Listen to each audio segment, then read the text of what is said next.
I dag skal vi trykke på kartofler. Som I kan se, vælger jeg at lave mine kartofler som raw pack, men man kan sagtens bruge vand i glasene og lave dem som rigtige glaskartofler er lavet med vand. Vi starter med at skrælle alle kartoflerne. Der har jeg heldigvis fået lidt hjælp til. Så skærer vi dem ud. Jeg vælger at skære mine kartofler i tern. Det er fordi, det er den slags kartofler, som vi bruger mest herhjemme. Man kan også skære dem i både, eller i halve, eller i kvarte, eller som man ellers har lyst til. Den her type kartofler i tern er rigtig brugbare i forhold til græskartofler, eller kartofler i supper, eller gryderetter. Når alle kartoflerne er skåret ud, så hælder vi koldt vand over dem. De skal stå og trække i koldt vand i 3 gange 20 minutter minimum. Og vandet skal være koldt, fordi koldt vand trækker stivelse ud af kartoflerne.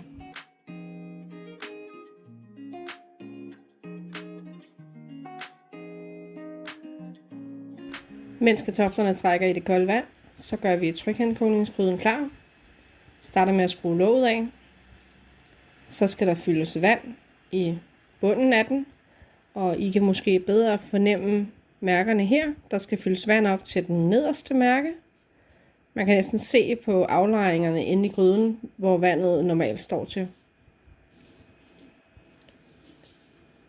Der skal fyldes 3 quarts vand i, og det svarer til ca. 2,7 liter vand. Det er vigtigt, at man ikke overfylder gryden med vand, for så vil det boble ud af med vand, når man sætter tryk på. Og det er også vigtigt, at man ikke har for lidt vand i gryden, for hvis man har for lidt vand i gryden, så risikerer man, at den koger tør. Og så ødelægger man både gryden og alt indholdet i den. Jeg dobbelttjekker altid lige, om jeg kan mærke den lille streg nede i vandet, når jeg har fyldt vand i. Nu er kartoflerne trukket i de første 20 minutter, og som I kan se, er vandet blevet helt grumset. Det er stivelsen, der er trukket ud. Jeg hælder vandet fra kartoflerne igen.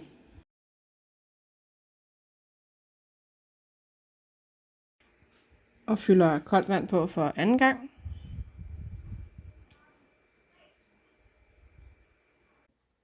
Anden omgang af 20 minutter med koldt vand er gået, og jeg hælder det grumsede vand fra.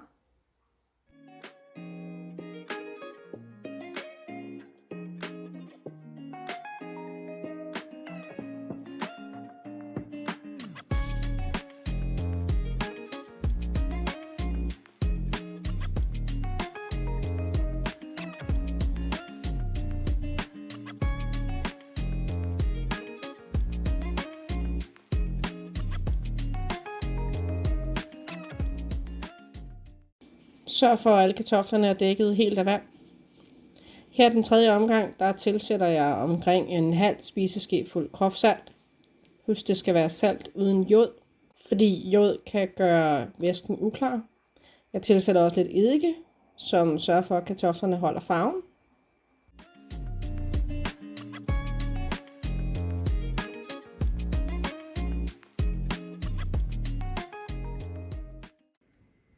Jeg har hældt vandet fra her efter tredje omgang af 20 minutter med koldt vand. Og nu er jeg klar til at fylde på glas.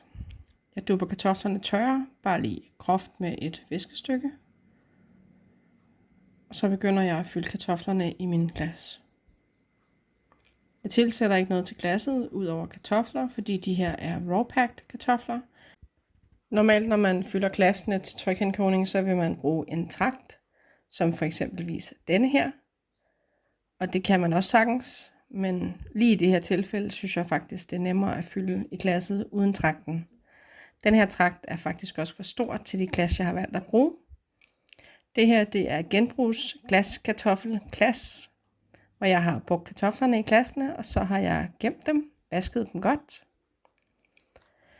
Jeg har fyldt glasset her med kartofler, og så banker jeg det forsigtigt ned i håndklædet, for at få kartoflerne til at sætte sig i glasset. Så er der plads til lidt flere oppe i toppen. Det er ikke nødvendigt at have et luftrum mellem indholdet og glassets kant, så længe der ikke er væske i glasset. Så når man rawpacker kartofler for eksempel, som vi gør her, så er det bare med at fylde op ind til kanten af glasset.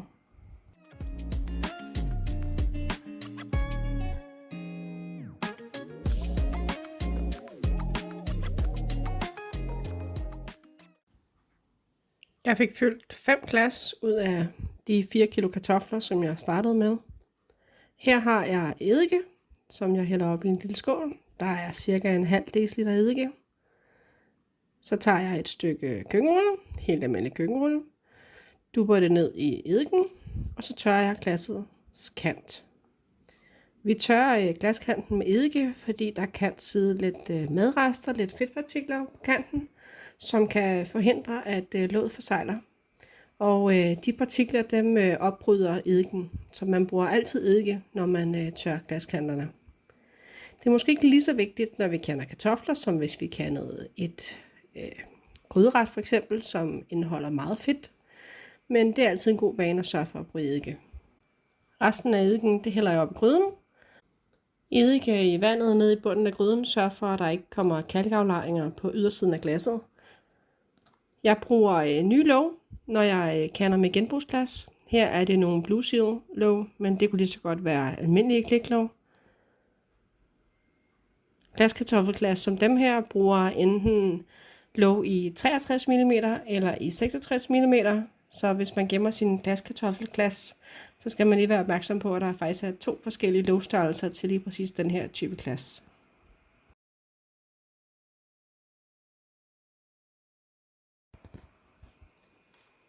Her kan I se glassene stå nede i bunden af gryden i vandet. Gryden er kold, og vandet er koldt, fordi glassene er kolde, og indholdet er koldt. Inden vi tænder for trykindkoglingsgryden, så tjekker vi lige sikkerhedsforanstaltningerne på låget.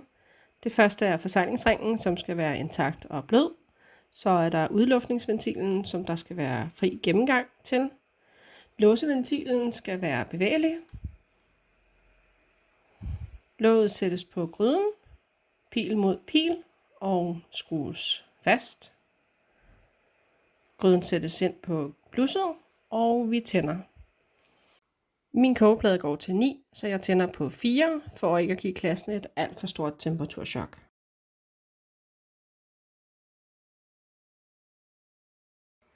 Gryden har stået i cirka en halv time nu på 4, og er blevet så varm, så jeg faktisk ikke har lyst til at røre ved den.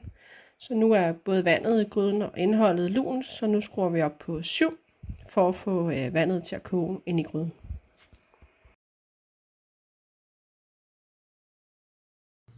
Der er gået yderligere 20 minutter, mens den har stået på 7, og nu koger vandet ind i gryden, så I kan se her, så kommer der lidt damp op af udluftningsventilen, og det sprøjter en lille smule med vand. Det er helt normalt, det må der gerne. Men nu hvor det allerede koger, så skruer jeg lidt mere op for at få det til at bullerkoge, så vi kan få dannet tryk ind i gryden. Det har bullerkogt ind i gryden i 5-8 minutter, og nu skal låseventilen poppe. Når låseventilen popper, som den lige gjorde der, så betyder det, at der er tryk inde i gryden, og låget kan ikke længere skrues af. Vi tager tid. Der skal være 10 minutter, og de 10 minutter skal vi bruge på at erstatte al luften inde i gryden med damp. De 10 minutter er gået, uret har ringet, og vægten skal sættes på udluftningsventilen. Med vægten på, så kan der ikke længere slippe damp ud, og det betyder, at trykket inde i gryden vil begynde at stige.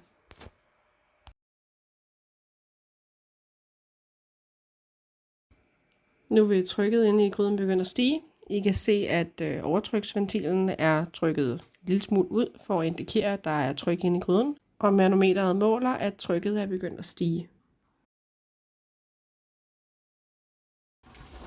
Der er gået cirka 10 minutter, og som I kan høre på videoen, så bullerkoger det ret voldsomt inde i gryden. Og vi kan se på manometeret, at det næsten har ramt 10 psi. Den her opskrift på rawpacked kartofler kræver 10 psi i 40 minutter. Og vægten, som jeg har sat på, er en 10 psi jingler. Så om et øjeblik, når vi kan se manometeret her når op på 10, så begynder vægten at danse. Og så snart vægten begynder at danse, så kan vi starte vores ur på de 40 minutter.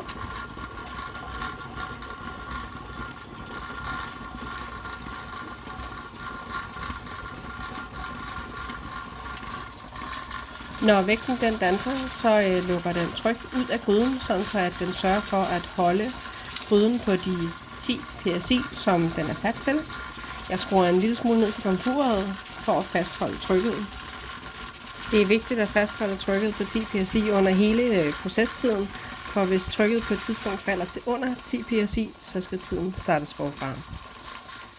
Nu er de 40 minutter næsten gået, og komfuret indikerer, at tiden er slut. Så jeg slukker for komfuret, men lader gryden stå. I kan faktisk se her, at lige så snart komfuret er slukket, så holder jingleren op med at jingle, fordi trykket allerede er begyndt at falde inde i gryden. Gryden har stået i præcis en halv time og fået lov til at falde i tryk ganske naturligt, og nu falder låseventilen, som indikerer, at trykket er væk, og jeg fjerner vægten fra udluftningsventilen.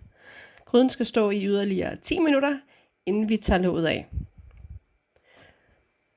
Når gryden har stået i 10 minutter, og vi skruer låget af, så vær opmærksom på, at gryden er meget varm, og husk at vippe låget væk fra jer selv, fordi dampen inde i gryden er meget varmt, og det har vi absolut ikke lyst til at få op i ansigtet.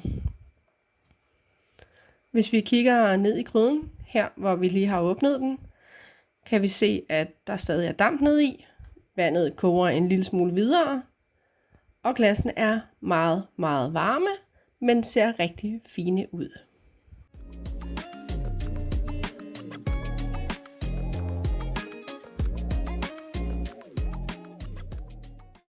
Glassene har fået lov til at stå i gryden i små 10 minutter og dampe lidt af. Nu bruger jeg en glasløfter, som jeg har købt på Amazon, til at løfte de meget varme glas op af trykhenkogningsgryden. Jeg sørger for ikke at vippe glasene eller røre dem på anden måde, end bare at trække dem op og sætte dem på håndklædet. Grunden til, at jeg sætter dem på et håndklæde, er fordi glasene og indholdet er varmt, og min bordplade er kold. Og det temperaturchok mellem varmt og koldt kan få glasene til at springe. Det vil vi selvfølgelig helst undgå. Nu får glasene lov til at blive stående på bordpladen, mens de køler af. Og i takt med, at de køler, så vil låget forsegles, og det kan vi høre ved, at lågene pinger.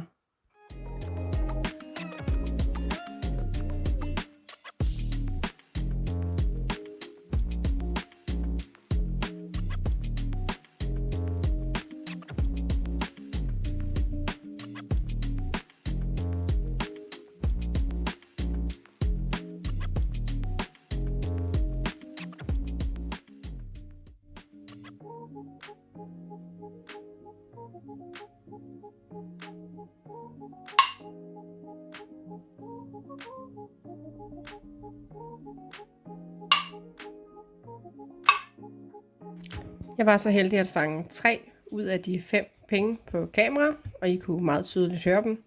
Jeg vil dog lige vise jer, at der faktisk er en lille smule væske inde i glassene, men det er væske fra kartoflerne, som er trukket ud, og som vil lægge sig som en tyk klump stivelse ned i bunden af glasset efterhånden, som glassene køler helt af.